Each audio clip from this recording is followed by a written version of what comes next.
starter's hands right now. Red lights are on and we're away. Great start. Josh Hook.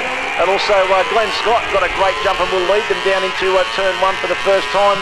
Mitchell Carr's had to move back across the track from his position on grid position number 4. He's been swallowed up by a few riders and he's now battling 3 abreast as they go out of turn 1 and towards turn 2, and may have lost several positions there as they make their way up along the back straight. Glenn Scott has got a lead, and Chris Quinn is out of the seat. He has been swallowed up by 4, 5, 6, 7 riders and has gone right back into the from second back to 9th place. Well, they're going to have to hurry up if they want to get away with Glenn.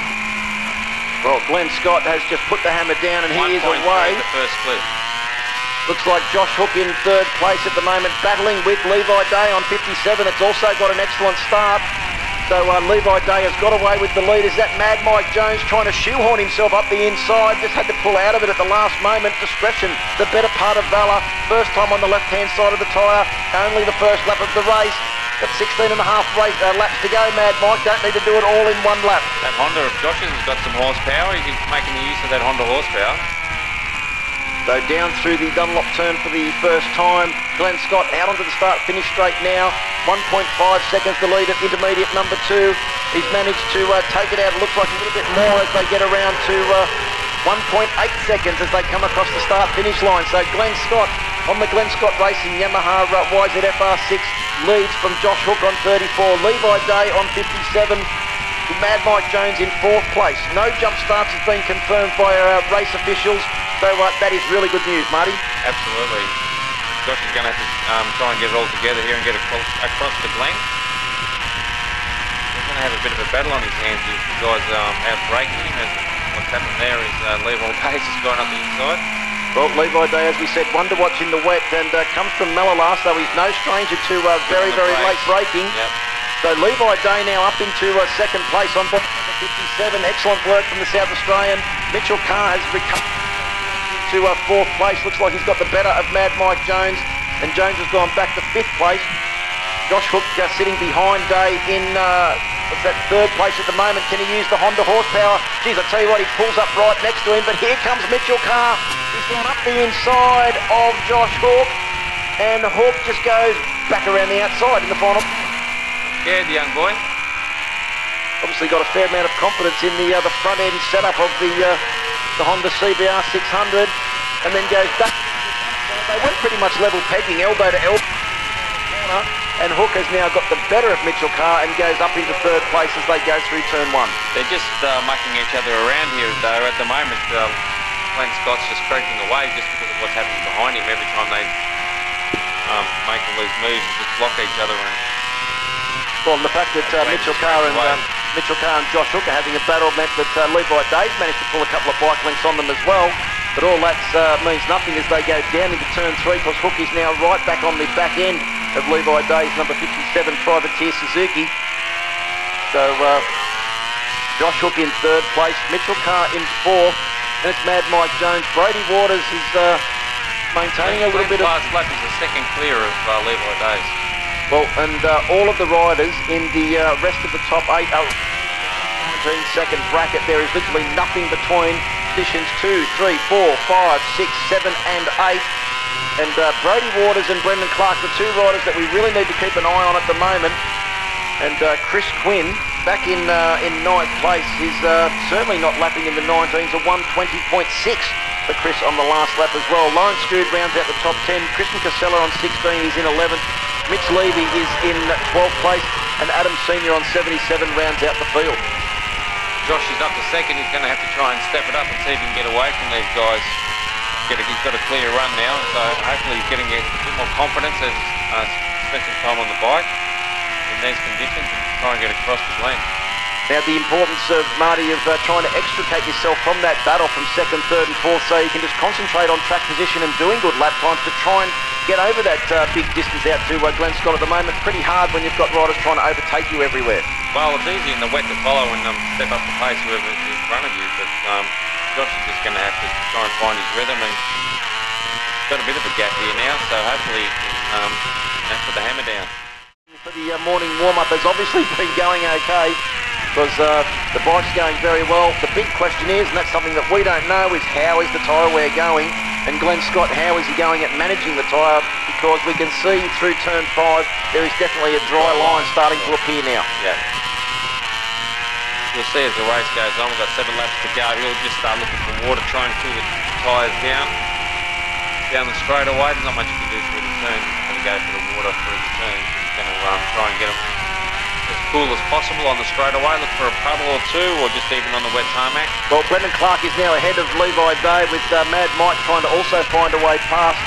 But Levi Day, you're not going to get past him on the brakes without having a really big dip, because he's very good down there into the final corner. In fact, he was so good he just ran a little bit wide on the exit of the corner, and Mad Mike Jones has gone up the inside, so moves up in 6th place. Levi Day goes back to 7th. Chris Quinn has come back to 8th position as well. Jaden Hassan in 9th. Lawrence Good in 10th. Mitch Levy, great ride from the youngster on the Race Z Suzuki, up into 11th place. Adam Senior in 12th, and Christian Casella, unfortunately, after 5 laps, back into the pits. Mitchell Carr's just done his fastest lap of the race with 18.3. And honestly, the tyres ain't too bad, because otherwise the lap times would be just deteriorating, even though the track is getting faster, but it's obviously not too bad. The lap times from Glenn Scott are very consistent, so the tyres are hanging together. Well, Glenn Scott about to come up and put a lap on our 77, or rider on 77, Adam Senior, the man from Western Australia. Mitchell Carr got a bit of a buffer at the moment over Brodie Waters, who is sitting back there in 3rd place. And this could be a welcome return to the podium for Brodie Waters, who unfortunately was in 4th place in both the races in Darwin. Since Darwin, Marty, he's had 2 outings, but both of them on the Superbike. How hard is it to get from the Superbike at the last couple of rounds back onto the 600 that doesn't have the horsepower? He said he was really enjoying riding the Superbike. I'm sure it's all good for him. And to get back from a 600 off the Superbike's actually quite easy. The other way around is a hard thing to do. But, you know, they've been doing their testing, as we were talking about earlier, and he's been spending a lot of time on the bike, which is one of the advantages, a huge advantage of being a factory rider. And they've got Glenn Scott, and that's what guys like Brendan Clark and so forth don't get to spend that time, that seat time, which is very valuable. And obviously, you know, you can see it in the results. It's places in front.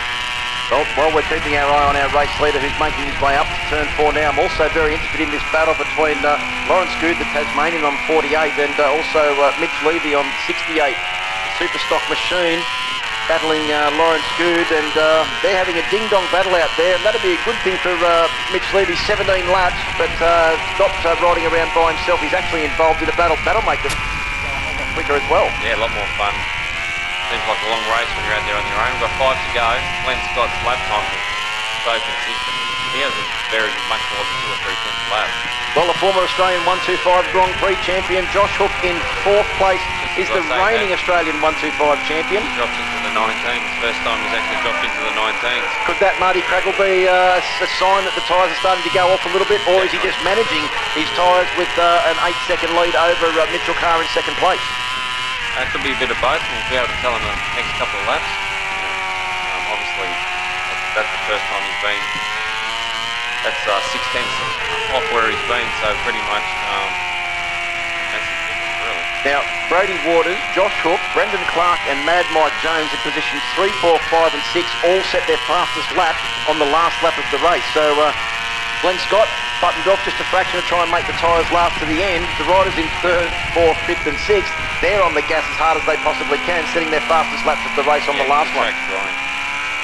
So all in the 18-second bracket. In fact, Marty, there's 0.4 of a second between those lap times. So not much at all between the riders back there battling, try and catch up to Mitchell Carr in 2nd place. In fact, Brendan Clark and Mad Mike Jones are having a ding-dong battle now as they come out of turn 5. Mad Mike Jones in a position that he might be able to mount an assault on the Champions Ride Days machine of Brendan Clark down into the final corner as Glenn Scott comes across the line. There is 3 laps to go now for our Supersport competitors. And I think Josh Hook has got a fair amount of work to do if he's going to catch up on Brodie Waters, because Brodie once again set his fastest. Mitchell Carr sets the fastest lap of the race a 1:18.1.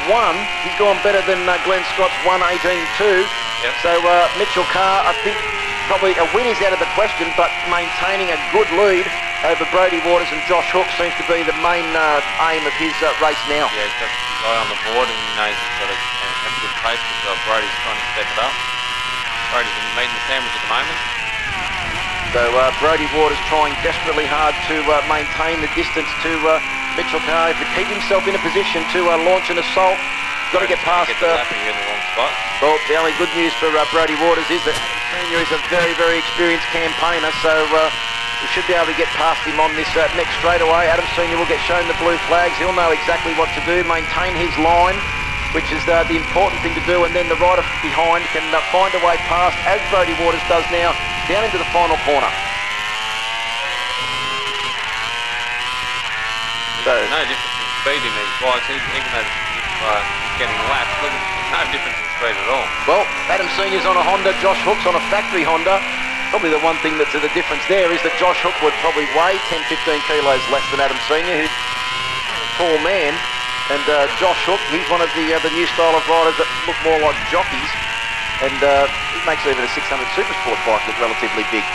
Oh, big moment by Josh. Out of two, big slide. Was that because he could see Brodie got held up fractionally by the back marker and he thought, I'm a chance here? Did that go through his head? Oh, for sure. He's going to try and get over there. You can just tell by the way he's sitting on the bike, he wants to be on the box.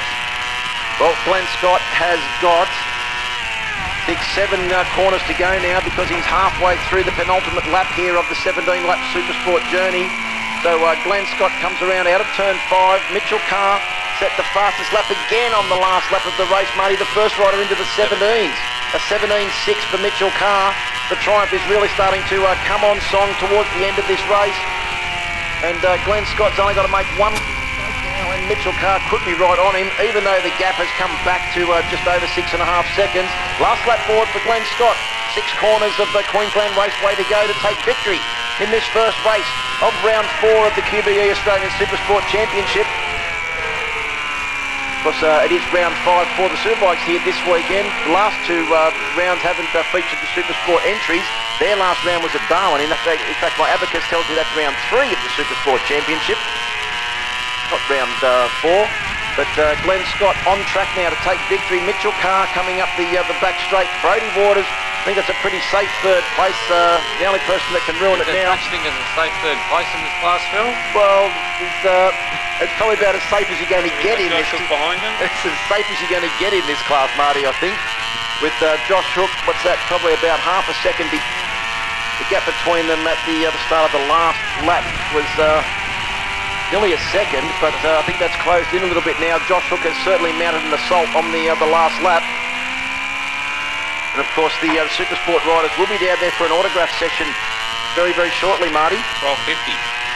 So you can go down and you can find out from these riders exactly how they went in this race. But one rider that will be more than happy to tell you how he went in this race is Glenn Scott. Comes to the line. Look at the excitement there from the rider on bike number 68. Well done, Glenn. He's very Takes happy. Victory. What an excellent ride. A 1:18.2, his fastest lap of the race. Mitchell Carr set the fastest lap of the race, finishing in second place. Brodie Waters will take third, and a welcome return to the podium for the factory Suzuki rider on bike number 25. Josh Hook will finish in third. Brendan Clark will finish in 5th place as he comes to the line now to complete the journey. Mad Mike Jones in 6th. Levi Day, an excellent ride from the privateer on bike number 57 in 7th place. And Jaden Hassan on bike number 41 has got up into 8th place ahead of Chris Quinn on bike number 82. And I think we might need to call Suzuki Race Safe again because Glenn Scott looked very, very excited there. I think they need to hook him up to a heart rate monitor. What are you trying to say, Phil? Just trying to get it out. I think I need the heart rate monitor as well.